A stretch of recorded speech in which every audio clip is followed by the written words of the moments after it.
Salut, c'est Aslak, bienvenue dans ma forge.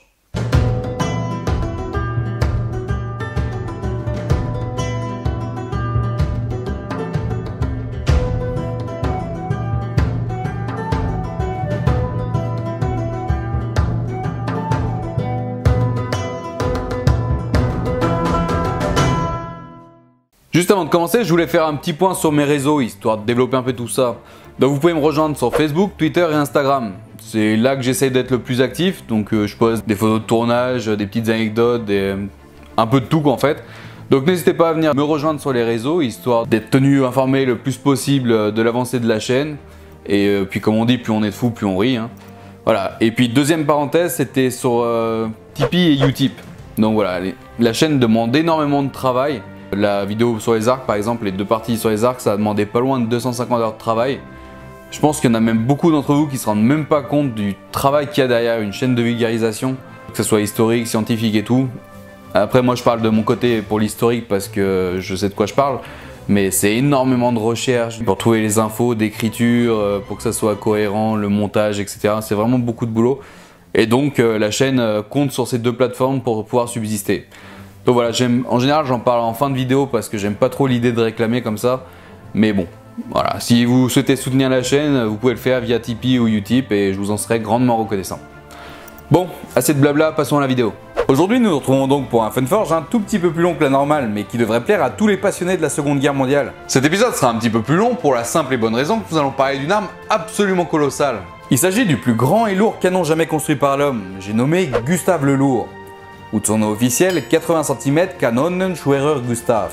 Même si Gustave a eu une puissance de feu apocalyptique, sa carrière fut extrêmement courte, bien que destructrice. Mais reprenons depuis le début. Nous sommes début 1918, lors de la Première Guerre mondiale. Les Allemands assemblent les Pariser Kanonen, ou en français les canons de Paris. Il s'agit tout simplement de 7 pièces d'artillerie à très longue portée, destinées à marteler la capitale française afin de semer la terreur et de forcer le gouvernement à se rendre. Ces canons de 750 tonnes chacun, qui étaient surnommés à tort par les Français la Grosse Bertha, alors que ce nom désigne un tout autre canon chez les Allemands, avaient une portée gigantesque, on parle de 120 à 130 km selon les sources, pour un calibre de 210 mm. C'est-à-dire que des obus de 21 cm de diamètre pouvaient être tirés à 130 km de distance. Pour vous donner une idée un petit peu plus concrète, ce sont des obus de 125 kg qui pouvaient être tirés depuis Reims jusqu'à Paris. Ce qui est juste énorme pour un canon. Mais ces pièces d'artillerie devaient être arrimées sur des plateformes de béton ou d'acier fixe, ce qui forcément limitait l'efficacité de telles armes, bien que leur puissance de feu et leur pouvoir de destruction psychologique aient été gigantesques. Suite à cette guerre, la France construit la fameuse ligne Maginot, entre 1928 et 1940. La ligne Maginot est une barrière de fortification qui a été construite aux frontières entre la France et la Belgique, le Luxembourg, l'Allemagne, la Suisse et l'Italie. Et elle était destinée à repousser d'éventuelles nouvelles attaques. Ces forts ont été conçus pour pouvoir résister aux plus gros obus de la Première Guerre mondiale, à savoir le calibre 420 mm qui pesait pas loin d'une tonne. Le calibre de la fameuse Grosse Bertha.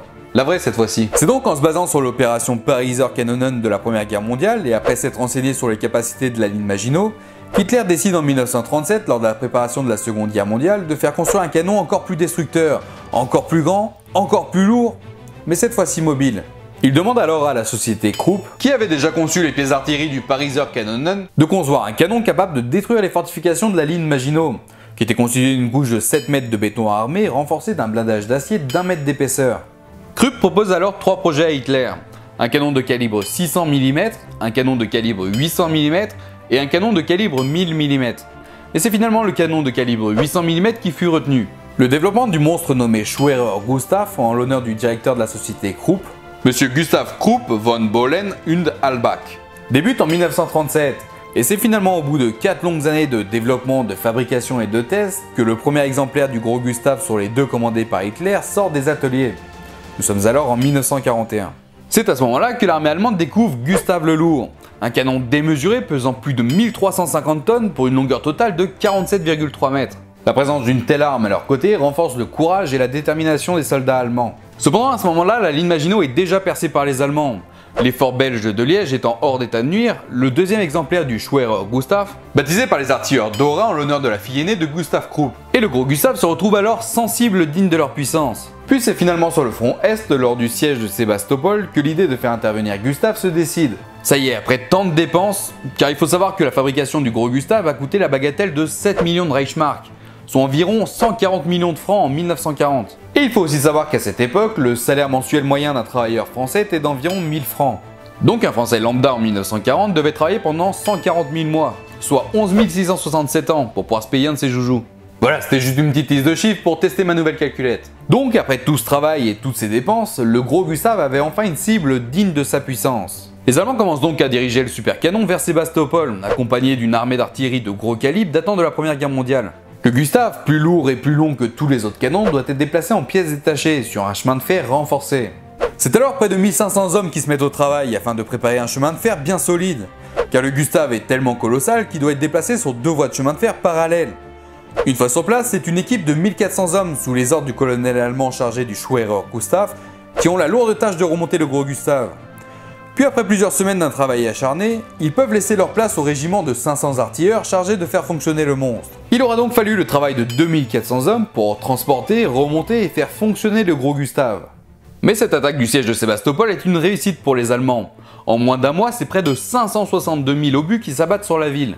Gustave n'est qu'une pièce d'artillerie parmi les autres lors de ce siège, mais son déploiement est d'une grande utilité pour les Allemands, car ces tirs du 5 juin 1942 sont principalement dirigés sur les batteries côtières à une distance de 25 km. En seulement 8 obus, ces cibles sont pulvérisées, et les 6 obus suivants tirés ce jour-là sont dirigés vers le fort Staline, ce qui suffit à le faire tomber en ruine. Le lendemain, le 6 juin 1942, la colère de Gustave se fait à nouveau retentir. Cette fois-ci, c'est le fort Molotov ainsi que la falaise blanche qui sont les cibles du monstre. Seulement 7 obus suffisent à détruire le fort. C'est alors au tour de la falaise blanche, qui est par ailleurs un point extrêmement sensible et stratégique puisqu'il sert de dépôt de munitions souterrain et sous-marin.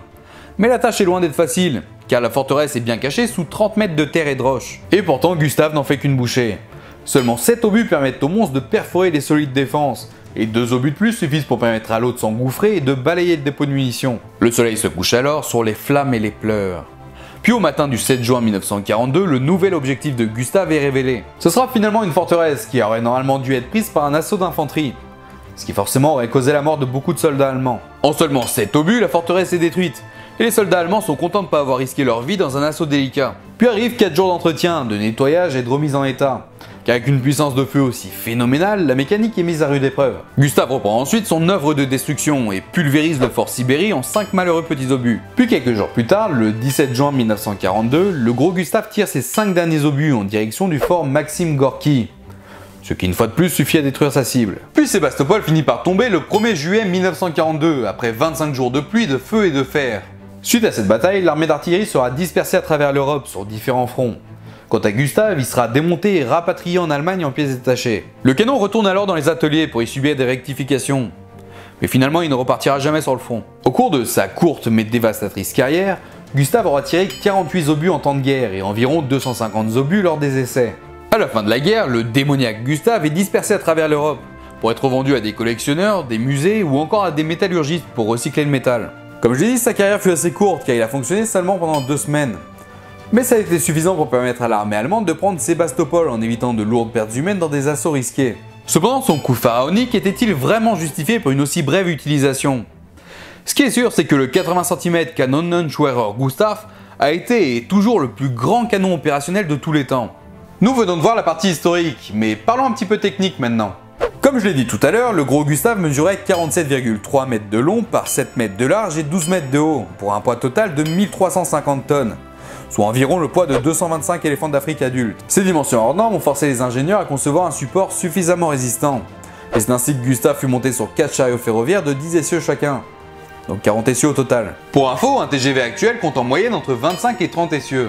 Ces chariots étaient donc assemblés 2 par 2 sur 2 voies de chemin de fer parallèles avec un espacement axial de 4 mètres. Ce qui veut dire que l'espace entre les axes des 2 voies devait être en permanence de 4 mètres, sous peine de faire dérailler le colosse. Son canon, long de 32,5 mètres, était capable de tirer des obus de 80 cm de diamètre à une distance maximale de 47 km.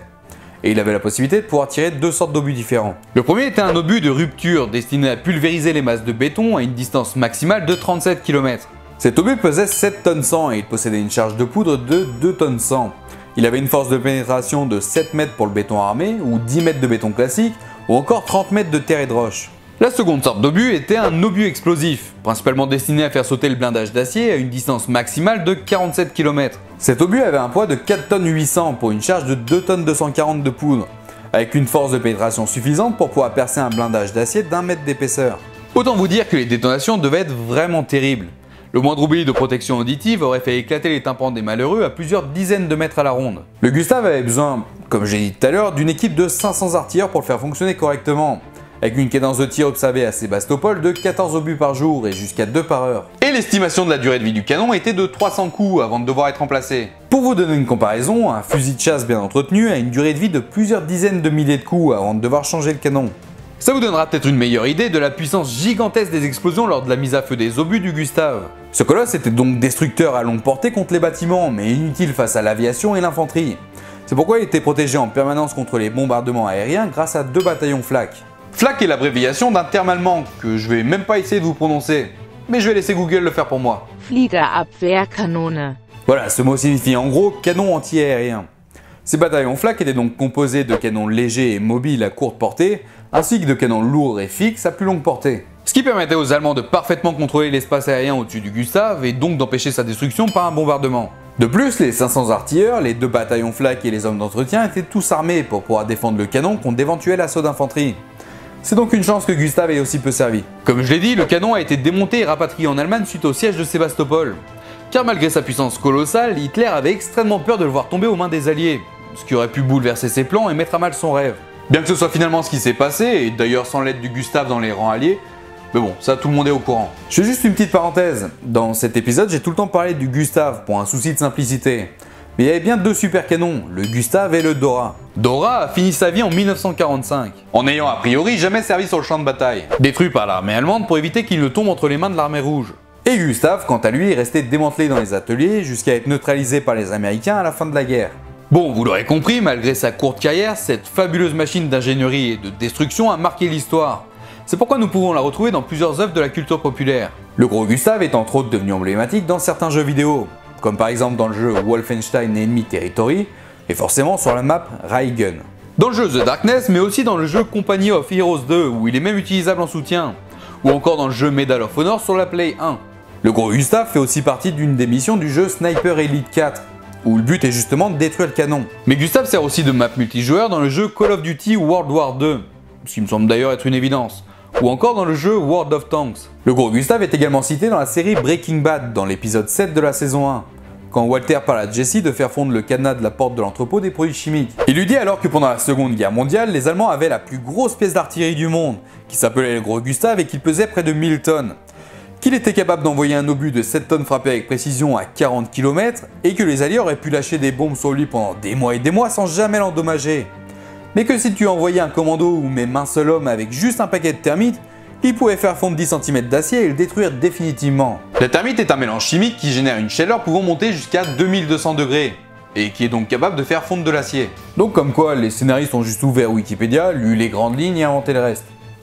Mais bon. Puis les canons Gustave et Dora sont au centre de l'intrigue des épisodes 11 et 12 de l'anime japonais Brave Witch. Pour conclure, n'oublions pas que même si le gros Gustave a été le plus gros canon fonctionnel jamais construit, et qu'il a été extrêmement dévastateur durant sa courte carrière, il ne reste qu'une petite goutte d'eau parmi toutes les atrocités qui ont été commises lors de la Seconde Guerre mondiale. Alors même si ça peut paraître loin derrière nous, et surtout pour les plus jeunes, il nous appartient de ne pas oublier ce qui s'est passé pour éviter que ça se reproduise. On appelle ça le devoir de mémoire. Et aussi je vous invite vraiment à visiter des musées. Je sais que pour beaucoup ça a une image vieille et poussiéreuse, mais si vous faites l'effort de pousser les portes de ces lieux chargés d'histoire, vous vous rendrez compte à quel point ça peut être passionnant. Et vous comprendrez que tout ce qui nous semble normal aujourd'hui a été gagné par nos ancêtres au prix de leur sang et de leur vie pour pouvoir nous en faire cadeau. Alors ne gâchons pas tout ça et ne salissons pas leur mémoire. J'ai d'ailleurs beaucoup pensé à mon grand-père en écrivant cet épisode, il était résistant lors de cette grande guerre. Cette vidéo lui est donc dédiée. Et voilà qui clôture ce Funforge exceptionnel. J'espère que ça vous aura plu car moi franchement je me suis régalé à l'écrire et à faire des recherches. J'ai vraiment trouvé cette histoire passionnante. N'oubliez pas que vous pouvez me retrouver sur les réseaux sociaux et que vous pouvez soutenir la chaîne sur Tipeee et Utip. Vous pouvez également vous abonner si ce n'est pas déjà fait et surtout partager un max cette vidéo. Et moi je vous dis à bientôt pour une nouvelle découverte. Salut!